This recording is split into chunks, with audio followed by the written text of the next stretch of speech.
kicked in. And so that's going to be a conversation today. I'm sure there's going to be questions about this idea of restrictive gifts. In some ways, there are two types of restrictive gifts. There's a restrictive gift that is kind of hopeful. I hope that you're able to use this in this way. And then there's a mandatory gift. You must. And so it's a difference between hope and must. And the hope is giving the discretion to the receiver. And the mandatory is taking some of those powers away from the receiver of the gift. And it really is a language question at that point in time. What did the language say? What conditions were present at the time of the gift that would then restrict a change in the use? So that's going to be a question for any organization. Museums have special, obviously, challenges around that. But any organization receiving a gift is going to have the same issues. All right. The next thing that in the articles that I was reading about, it was this idea of si pre, this idea of when can the conditions on the gift be modified to meet the current conditions of the situation.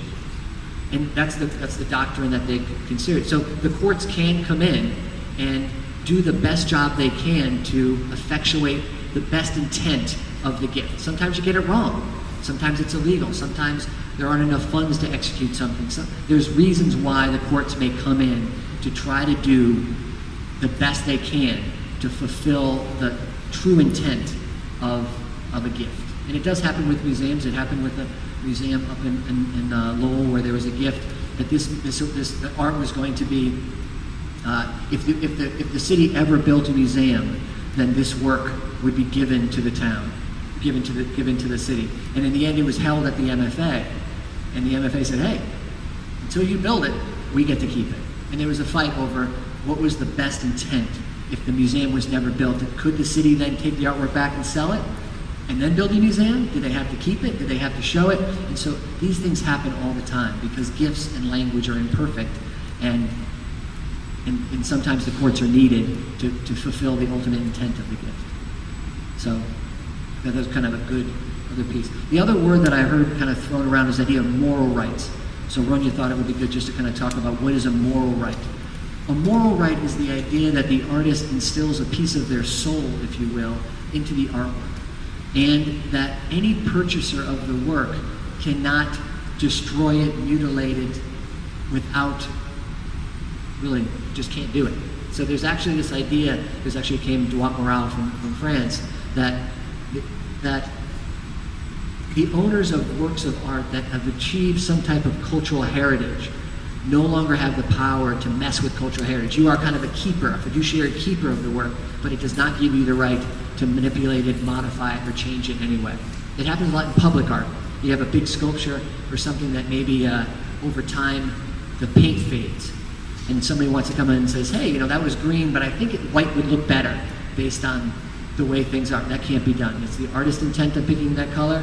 If that work is a recognized quality, then that work can never be changed by the owner of the work. So those are kind of four principles that I saw kind of running through this conversation. So again, I know this is more of a question piece, but I thought that was a good way to kind of build a common language as we talk about this stuff. Hi everyone, thanks for coming, and thanks to Ronya and to Mr. Oslander for organizing this and for inviting us. As Jim just described, there are a number of parameters around how museums are organized and nonprofits like them, and what constraints the law places on their operations and who, namely the Attorney General, can do anything about it.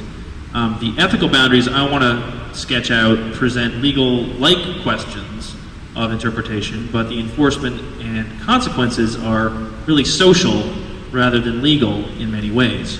And I hope that by the time I'm done, you have a better perspective on kind of the industry pressures and guidelines. So museums operate in a pretty closely knit community, as you might expect. Art museums all the more so. The American Association of Museums and the Association of Art Museum Directors both have considerable influence on their member institutions through various policies ranging from concerns about art stolen during World War II, which got a lot of attention 10 to 12 years ago, to the deaccessioning questions that we are discussing today. So first, just as a matter of terminology,